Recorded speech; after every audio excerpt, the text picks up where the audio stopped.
Welcome to Protekt GPS tracking systems and pre-starts.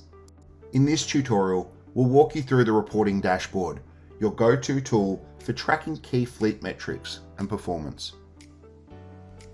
In this video, we cover distance tracking, how to calculate the total distance your fleet has covered. Fuel usage, how to monitor how much fuel your vehicles are consuming. Speeding monitoring, keeping track of any speeding incidents across your fleet. Servicing schedule, how to identify which vehicles are due for maintenance. Fleet age overview, understanding the life cycle of the age of your vehicles.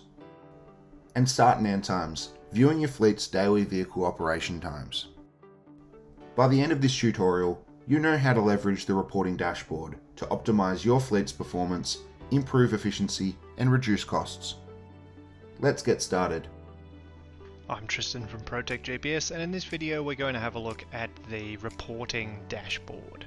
So from our fleet screen here, which is the home page that you'll generally land on, you can just go over to that right menu and expand the reports menu and click on dashboard, and that will launch the dashboard report for you. Now this report covers the week to date, so in this case it's going from the 16th to the 20th, which is the Sunday, to the day that I'm recording this.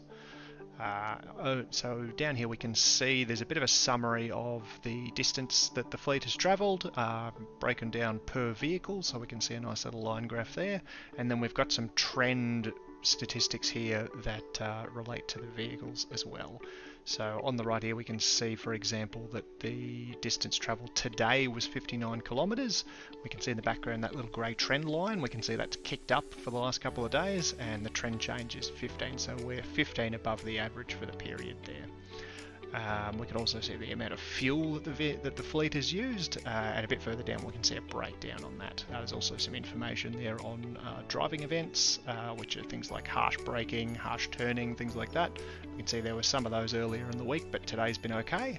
And we can also see speeding events broken down there specifically as well. We can also see from here which vehicles have been speeding during that period, so that's a summary for the whole period there. So down here we've also got the upcoming services section, so this will show you, if you've got servicing configured, which vehicles will need servicing in the near future. So we can see here a little table that's got all of our vehicles. Only half of them have servicing configured at the moment. We can see the last time that a service was recorded for that vehicle and when the system is estimating the next service will be due. If those are overdue, it'll pop up with a little alert there showing you and highlighting it.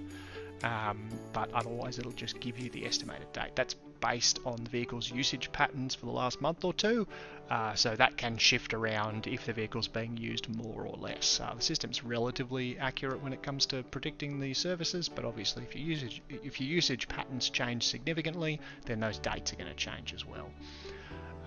We've also got a little section here which is the high-risk drivers, so that's basically a breakdown of those harsh driving events that we were talking about before, the turning and acceleration and who's been doing them, and just to let you know, those are both Matt's cars, so I think we know who to pin the blame on for that one. A little bit further down we can see a breakdown of fuel usage across the fleet and which vehicles have been using it. So I've got a little breakdown here so we can see that the Jeep and the Ute have been using most of the fuel.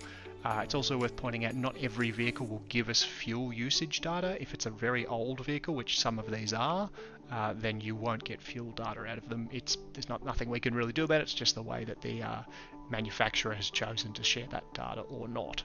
Under that we've got the fleet age, so this is basically a summary of how old the vehicles are, which is set up via odometer and runtime.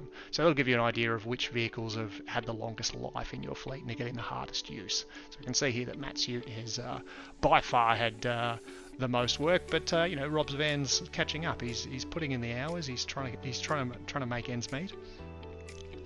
This can be a great way to see if you've got several vehicles that are perhaps coming up due for a replacement, and give you a way to keep an eye on where the activity in the fleet's really happening.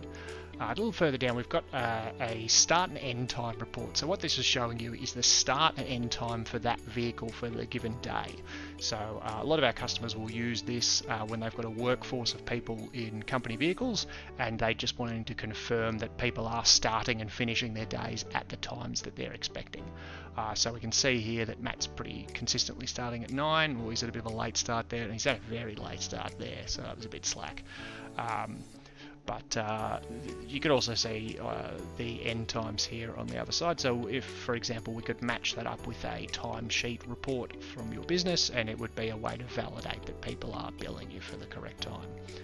And that's the summary of the dashboard report. So it's fairly high level, and there are some other dedicated reports that provide more detail on the fleet that we'll go into in other videos. But for now, thanks for watching.